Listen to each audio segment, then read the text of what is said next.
میرا نبی کہہ رہا ہے کاش ماں ہوتی جس کے لیے کل کائنات بنائے، کہتا کاش میری ماں ہوتی۔ اور آپ 70,000 کا قافلہ لے کے چلے حج کو، 12,000 تھا جب مدینہ سے نکلے، اور مدینہ سے ملل، ملل سے روحا، روحا سے عطایا، عطایا سے عرج، عرج سے ابوا، یہ 5ویں رات ہے۔ ابوا ایک چھوٹا سا گاؤں ہے، اب بھی چھوٹا سا گاؤں ہے، وہاں آپ کے قافلے نے سٹے کرنا تھا۔ 70,000 ایک وادی ہے، اس وادی سے پہلے پہاڑ ہیں جس میں آج سے 57 سال پہلے جب میرے نبی 6 سال کے تھے تو آپ اپنی ماں کے ساتھ واپس مدینہ سے مکہ آ رہے تھے، اور ابوا کے پہاڑوں میں ایک دم حضرت آمنہ کا انتقال ہو گیا، 25 سال کی عمر اور انتقال ہو گیا۔ کالے پہاڑوں میں قبر ہے۔ سن 2000 میں قبر کی زیارت کے لیے گیا تھا، عمرے پہ گیا تھا، تو وہاں ایک رہبر کو ساتھ لے کر گیا تھا۔ میری زندگی سفروں میں گزری ہے، میں نے بیت اللہ کے اندر 2 دفعہ سجدے کیے ہیں، لیکن میں جو کیفیت میری حضرت آمنہ رضی اللہ تعالیٰ عنہ کی قبر پہ بنی ہے، کبھی زندگی بھر میں نے وہ کیفیت محسوس نہیں کی۔ ایک سورج ڈوب رہا تھا، موسم سوگوار سا، کالے پہاڑوں کا اندھیرا، پھر 1400 سال پہلے میں وہ منظر دیکھنے کی کوشش کر رہا تھا جس میں وجہ کائنات محمد الرسول اللہ، جس کے لیے کائنات بنائی گئی، جس کے چہرے کی قسم والضحا، جس کی زلفوں کی قسم واللیل اذا سجا، جس کے شہر کی قسم وہذا البلد الامین، جس کے قرآن کی قسم قاف والقرآن المجید، جس کا وکیل صفائی بن کے قسم والنجم اذا ہوا ما ضل صاحبکم وما غوا، جس کی صفائی پیش کرتے ہوئے قسم فلا اقسم بما تبصرون وما لا تبصرون، جس کے بول کی قسم وقیل ہی یا رب ان ہؤلاء قوم لا یؤمنون، جس کو عزت سے پکارا یا ایھا النبی، جس کو پروٹوکول دے کے پکارا یا ایھا الرسول، جس کو محبت سے پکارا یا ایھا المزمل، جس کو لاڈ سے پکارا یا ایھا المدثر، جس کے نسب کو آدم تک باقی رکھا، محمد بن عبداللہ بن عبد المطلب بن ہاشم بن عبد مناف بن قصی بن کلاب بن مرہ بن کعب بن لوی بن غالب بن فہر بن مالک بن نضر بن کنانہ بن خزیمہ بن مدرکہ بن الیاس بن مدر بن نزار بن معد بن عدنان بن اود بن حمیسہ بن سلامان بن عوز بن بوز بن قموال بن ابی بن عوام بن ناشد بن حزاب بن بلداس بن یدلاف بن طابخ بن جاہم بن ناحش بن ماخی بن عیفی بن عبقر بن عبید بن الدعاء بن حمدان بن سنبر بن یثربی بن یحزن بن یلحن بن ارعوا بن عیدی بن زیشان بن عیسر بن اقناد بن ایہام بن مقصر بن ناحد بن زار بن سمی بن مزی بن عوض بن عرام بن قیدار بن اسماعیل بن ابراہیم بن آدر بن ناحور بن سروج بن رعو بن فائج بن عابر بن ارفخشاد بن سام بن نوح بن لامک بن متوشال بن ادریس بن یرد بن ملہلئیل بن قینان بن آنوش بن شیس بن آدم علیہ السلام، جس کے لیے رخ انور سے پردہ ہٹایا فکان قاب قوسین او ادنا۔ اتنی بڑی شخصیت، کاش تم وہ جگہ دیکھو جہاں وہ 6 سال کا معصوم بچہ تڑپ رہا ہے اور ماں کا لاشا 25 برس کی عمر میں سامنے بے حس و حرکت پڑا ہوا ہے۔ میں وہاں کھڑا پگھل رہا تھا۔ میں نے اس قصے کو ہزاروں دفعہ بیان کیا ہے، ہر دوسرے تیسرے بیان میں میرا یہ قصہ آ جاتا ہے، اور ہر دفعہ میں ایسے بے قابو ہو کے روتا ہوں جیسے میں پہلی دفعہ بیان کر رہا ہوں، کہ میں اس درد کو شاید قبر میں لے جاؤں، بھلا نہ سکوں گا۔ اور میں اللہ کا شکر ادا کرتا ہوں کہ اس نے مجھے اس جگہ پہنچایا، اور میں نے اپنے نبی کا درد وہاں جا کے دیکھا، آنکھوں سے دیکھا، دل کی دھڑکنوں میں اس درد کو بسایا ہے میں نے کہ ہاں اللہ، جس کے لیے تو نے کائنات بنائی، اس جنگل میں اس کی ماں کو مارا کہ آنسو پوچھنے کے لیے دادی نہیں، دادا نہیں، خالہ نہیں، چاچا نہیں، چاچی نہیں، ماں ماں ماں، جواب کوئی نہیں، ماں ماں ماں، جواب کوئی نہیں۔ اتنا اونچا پہاڑ ہے جتنا آپ کا یہ ایڈیٹوریم کی چھت ہے، اور ایسے ہی پہاڑ کے اوپر ایسے قدرتی فرش ہے کوئی 10 بائی 10 کا قدرت، باقی سارے پہاڑ ایسے ہیں ایسے، اور وہ ایسے جیسے اللہ نے پہلے سے رکھا تھا کہ یہیں میرے نبی کی ماں کو سلانا ہے۔ اور جب آپ مجھے یہ سمجھ میں نہیں آیا ابھی تک کہ وہاں انہوں نے قبر کیسے بنائی، پتہ نہیں پتھر جوڑ دیے، کھدائی تو ہو نہیں سکتی، کوئی لوگ گزرے یا کوئی پتھر جوڑے، بہرحال اللہ ہی جانے۔ جب نیچے اترے تو اللہ کے نبی پھر ہاتھ چھڑا کے بھاگے اور اوپر چڑھ گئے۔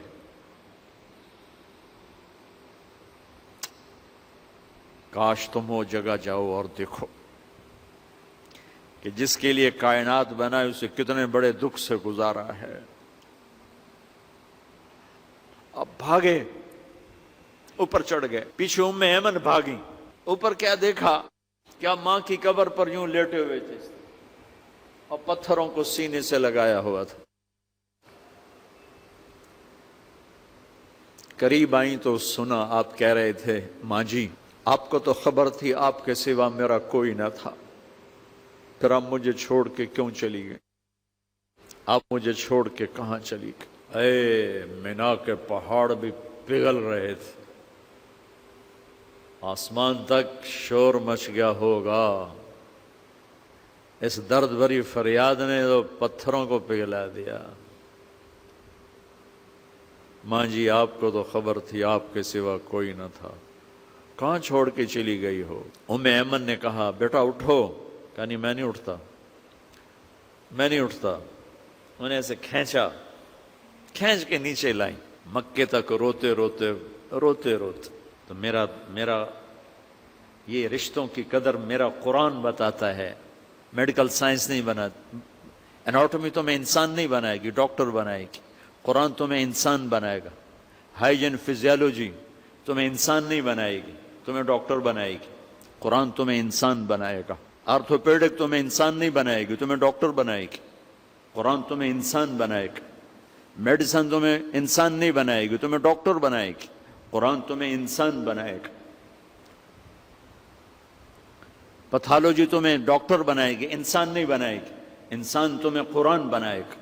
تو میرے نبی کے قرآن، میرے نبی کا علم، اس قرآن کا دوسرا پیغام، وَهَذَا الْبَلَدِ الْأَمِينَ کی بات بتا رہا ہوں کہ ایمانی زندگی سیکھو، اخلاق والی زندگی سیکھو، رشتے ناتوں کی پہچان کرو۔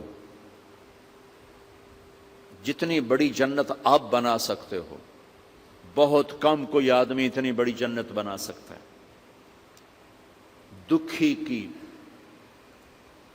مجھے گردے کا درد ہوا، میں جماعت میں تھا، مجھے لے گئے کلینک، تو اتنا میں تڑپ رہا تھا، ڈاکٹر نے ٹیکہ لگایا، ایک دم وہ پیتھیڈن کا ٹیکہ تھا، میں سو گیا، آنکھ کھلی تو پہلی میرے زبان سے ڈاکٹر کے لیے دعا نکلی۔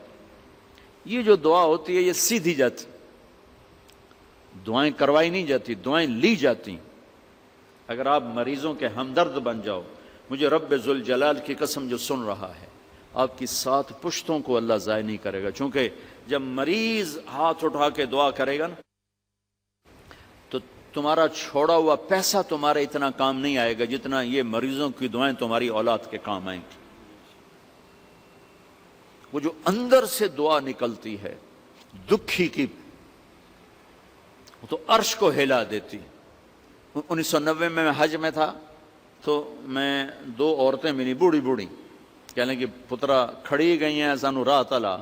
میرا بھی وہ دوسرا حج تھا تو مجھے بھی مدینے کا پتہ نہیں تھا، میں نے کارڈ دیکھا، میں نے کہا ماں جی میں نے بھی کوئی پتہ نہیں، چلو میں تو انہوں چھوڑیا میں جتھے عورتاں کہ چلو اتھے تو چھوڑے۔ تو میں ان کو لے گیا، وہ ادھر تھیں اور نماز پڑھنے کی عورتوں کی جگہ ادھر تھی، تو میں مسجد کے اوپر سے چکر کٹوا کے وہاں لے آیا۔ میں رہتا تھا ادھر، یعنی حرم کے اس طرف، میرے ساتھ میری بیگم، پھوپھی مرحومہ، والدہ مرحومہ بھی تھی۔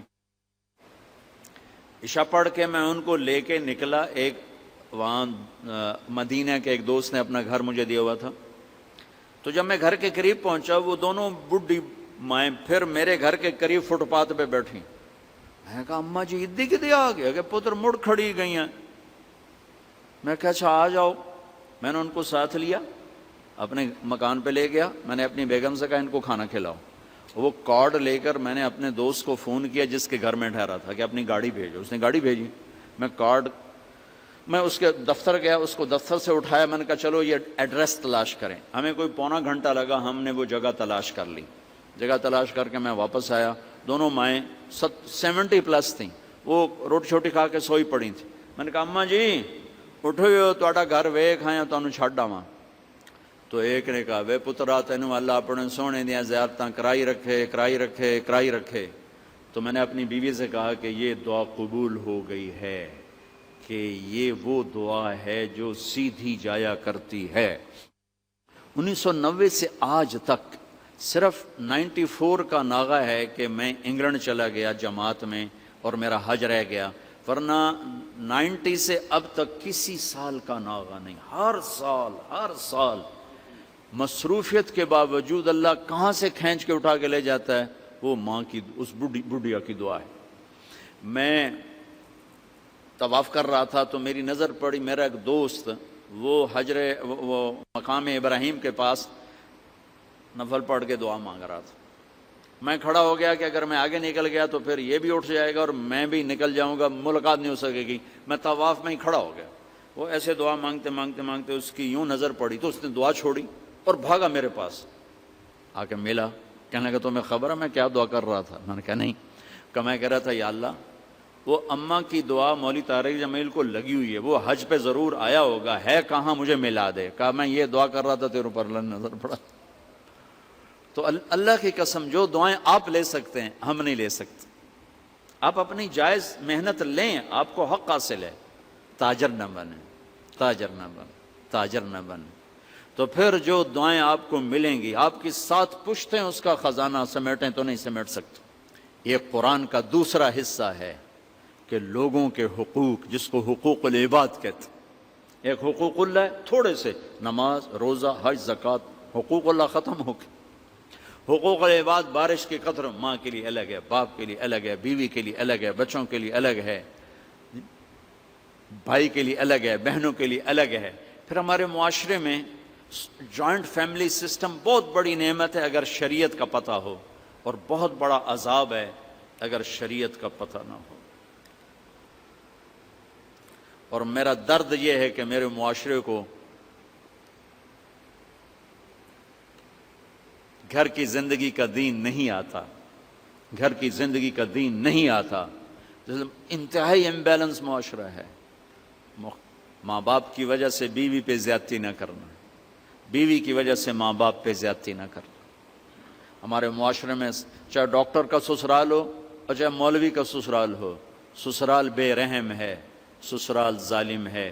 لاکھوں میں کوئی ایک گھر ایسا ملتا ہے جہاں محبت دیکھنے کو ملتی ہے، ورنہ سسرال کا جبر ہے شدید قسم کا.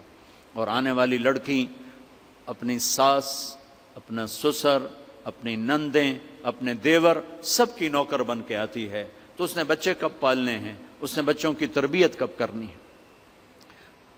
آنے والی لڑکی کے ذمے خامند کی روٹی پکانا بھی نہیں ہے، تو ذمہ ہے کیا؟ نسل کو تیار کرنا. نسل کب تیار ہوگی؟ جب اس کا ذہن صحیح ہوگا. اور کبھی تانا سنا خامند سے، کبھی سنا بھابھی سے، کبھی سنا دیور سے، کبھی سنا نند سے، کبھی سنا ساس سے، کبھی سنا سسر سے. اس مٹی تے سوا بچے پالنے، وہ تو اپنے بچے اٹھا کے پھینکے گی. اور کتنا حکمت کا بول ہے میرے نبی کا کہ 7 سال تک بس بچے کو پیار دو، نماز بھی نہ کہو، نماز بھی مت کہو. 7 سال تک پیار دو، قریب کرو. 7 سال کے بعد نماز کا کہنا شروع کرو. ہم 3 سال کی عمر میں بچوں کو نرسری میں چھوڑ کے آ جاتے ہیں اور اس کے اندر میں ہم ایک زہر ڈال دیتے ہیں. 3 سال کا بچہ کبھی اسکول جانے کے لیے تیار نہیں ہے. اور میں قربان جاؤں اپنے نبی پر، 7 سال تک بس سینے سے لگا کے رکھو، ماں اور بچہ اور باپ بس. اب دیکھنا حضرت حاجرہ نے کیا کر کے دکھایا. 6 سال کے بچے کو کہاں پہنچایا؟ یا ابت افعل ما تؤمر، ابا جی ذبح کرنا، جلدی کر. اللہ اکبر، جلدی کرو، ذبح کرو. فرق 7 برس تک نماز بھی نہ کہو. 10 سال کا ہو جائے پھر نماز کا کہو. پھر 7 سال کی عمر میں نماز کا کہنا شروع کرو. 10 برس کی عمر میں سختی شروع کرو. تو کیا کرو؟ صفات منتقل ہوتی ہیں. جب بچہ ماں کی گود میں ہوتا ہے، ماں متوجہ ہوتی ہے تو صفات منتقل ہوتی ہیں. اور جب اس کا ذہن ٹینس ہو، اس نے یہ کہا، اس نے وہ کہا، اس کو روٹی دینی ہے، اس کے کپڑے دھونے، اس کے کپڑے استری کرنے ہیں، تو وہ بچے کو ٹائم کب دے گی؟ تو یہ بہت امبیلنس سا معاشرہ ہے میرے بھائیو، اس کو سیکھو۔ میں جیسے نماز سیکھتے ہو، نبی کی معاشرت بھی سیکھو کہ آپ نے ایک مسلمان کا گھر کیسا ہونا چاہیے۔ آنے والی لڑکی کا حق ہے اسے الگ گھر لے کر دو، اگر اتنے پیسے نہیں اسے الگ سیٹ اپ بنا کے دو، اس کا باتھ روم ہو، اس کا کچن ہو، اس کا کمرہ ہو۔ اگر اس کی بھی گنجائش نہیں ہے تو کم از کم ایک کمرہ، ایک باتھ روم اور ایک چولہا اس کی ضرورت ہے، اسے الگ دو۔ یہ کوئی شریعت کے خلاف نہیں ہے۔ اپنے گھروں کو اپنے نبی والی زندگی سکھاؤ، اپنی بیٹیوں کو اچھے اخلاق سکھاؤ، اپنے بچوں کو اچھے اخلاق سکھاؤ۔ تم نے کل کسی کی بچی کو گھر میں لانا ہے، کل ان بچیوں نے کسی کے گھر جانا ہے، یہ جانے والی کسی گھر کے لیے عذاب نہ بنے اور یہ لے جانے والے کسی بچی کے لیے عذاب نہ بنے۔ ایک خوبصورت معاشرہ وجود میں آئے جس پر اللہ بھی راضی ہو، اللہ کا نبی بھی راضی ہو اور فرشتے بھی خوش ہوں اور اللہ راضی ہو کر دنیا اور آخرت بنا دے۔ اس ساری چیزوں کو سیکھنا یہ آپ سب بچے بچیوں پر فرض ہے اور یہ ہماری اور آپ کی ذمہ داری ہے۔ یہ تبلیغ کا کام اس کو سیکھنے کی ایک خوبصورت ٹریننگ ہے اور محنت ہے۔ میں آپ سب سے عرض کروں گا، آپ بچوں سے، کہ آپ کو جب چھٹی ہو آپ تبلیغ میں جایا کرو۔ تبلیغ سے مراد ہے ایمان کی محنت کو، تبلیغ سے مراد کوئی اوروں کو پریچ کرنا نہیں ہے، تبلیغ سے مراد ایمان اور اخلاق کو سیکھنے کی ایک خوبصورت محنت ہے جو اللہ کے فضل و کرم سے 6 بر اعظم میں ہو رہی ہے اور ساری دنیا کے انسانوں کو اس سے نفع پہنچ رہا ہے۔ میں آپ سب کی خدمت میں گزارش کروں گا کہ اس کو آپ سیکھنے کی نیت کرو، کوشش کرو۔ آپ ہمارا بہترین سرمایہ ہو۔ آپ اپنے معاشرے میں ڈاکٹر بن کے رہنا، تاجر بن کے نہ رہنا، کاروباری بن کے نہ رہنا، ڈاکٹر بن کے رہنا۔ اللہ تعالیٰ آپ کو انشاءاللہ وہ کچھ دے گا کہ شاید شہید کے دائیں بائیں کہیں آپ کو بھی اللہ تعالیٰ کھڑا کر دے۔ کوئی بڑی بات نہیں ہے کہ دکھیوں کو سکھ پہنچانا کوئی شہادت سے کم درجے کی بات نہیں ہے اور علماء سے کم درجے کی بات نہیں ہے۔ کسی ایک دکھی کی آپ کو دعا لگ گئی، آپ کی نسلیں سنور جائیں۔